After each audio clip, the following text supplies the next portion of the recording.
Paris ew bajarê ku di cîhanê de weke cihê geşt û gerê hatiye nesandin. Lê ji bo gelê Kurd her tim cihê qetilkirin û planên qirêj bûye. Ji ber vê yekê jî êdî di her salvegerekê de gelê Kurd bi hezaran kes dikevin qadên wî bajarî û banga edaletê dikin. Min ku sînemakarek emro li Parîsim navim Rewanda berastî destxweştan lê yekem bo em bernameya. Berastî emro ema debe li rêgay hunerê peyamê xweman bigihînin bi dijminan li rê sînema bê li rê hunerekanî tirê bê.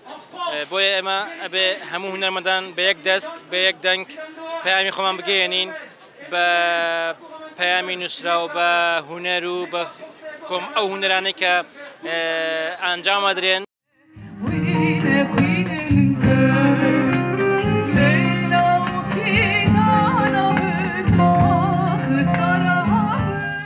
Ev der qadên Parîsê ne ku bi hezaran gelê Kurd û dostên xwe dîsan rejiyane ser cadeyan ji ber ku 12 sal derbas dibin li ser komkujiya Parîsê ku tê de pêşenga azadiyê Sakîne Cansız û her du hevalên wê Fîdan Doğan û Leyla Şaylemez hatin şehîd kirin.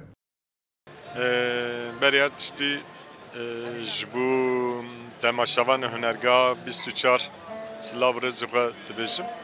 Bi rastî jî wek du jî hûn jî dizanin li Parîsê ev sala 2013 da nehê çile qetliyamek pêk hate. Vê qetliyamê da sê jinên Kurd, jinên tekoşer hatine qetilkirin. û ev bûyer ser wê bûyerê da jî 10 sal derbas bû hê jî kesên ku kiriye kesên ku bi destê wan ev qetliyam pêk hatiye hê jî nediyar e û hê jî mehkemê wî berdewam in ji ber vê yekê jî demekin de em dixwazin sedemên vê qetliyamê werin diyar kirin kesên ku pêçiya wan di vê qetliyamê da hebû werine diyar kirin banga me ji milletê me di van rojan da rojên gelek girîng de em derbas dibin li rûmetên xwe li şehîdên xwe xwedê derkevin. Hunermendên Kurd jî divê çalakî da peyamên xwe anî ziman û banga edaletê kirin li dewleta Fransayê. Berî 12 sal li Parîsê sê hevalê me û piştî 10 sal carekê din sê hevalê me li Parîsê 6 hevalê me hatin şehîd kirin. Îro em ji bo salvegera qetliyama Parîsê li vê derê kom bûn ji bona ku dewleta Fransa divê alî de hêzên pişta vê qetliyamê derxin holê ji bo ku edaletê cih bîne em dîsa li qadan e. Bi rastî jî 12 sal e her gelê Kurd li benda agahiyekê Fransa dewleta Fransayê ku hêzên pişta vê qetliyamê eşkere bikin lê mixabin dewleta Fransa bêdeng e û tu agahiya gelê Kurd ji bo vê qetliyamê nade.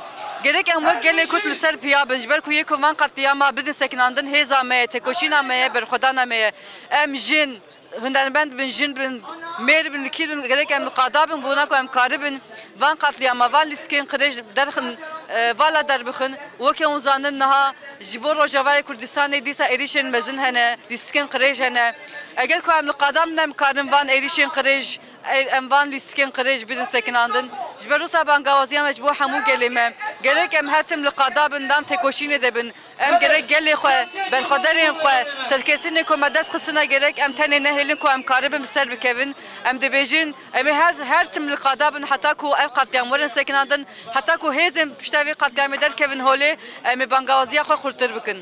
Au nom du comité d'organisation de tous les amis qui sont là. 12 sal li ser komkujiya Parîsê derbas dibe. Hetanê niha encamderê wê komkujiyê bi aşkira nehatine girtin û cezayê xwe negirtine û bi narûnî dîhar e. Gelê Kurd li çar hêlê Ewropa bi hezaran insan berê xwe didin qadên Parîsê. Li Parîsê dengê xwe bilind dikin daxwaza sizagehandina encamderên wê komkujiyê dikirin. Hunermendên Kurd jî di nava wê çalakî da ciyê xwe girin girtine û peyamê xwe ji bo hunergeh 24 gehandin.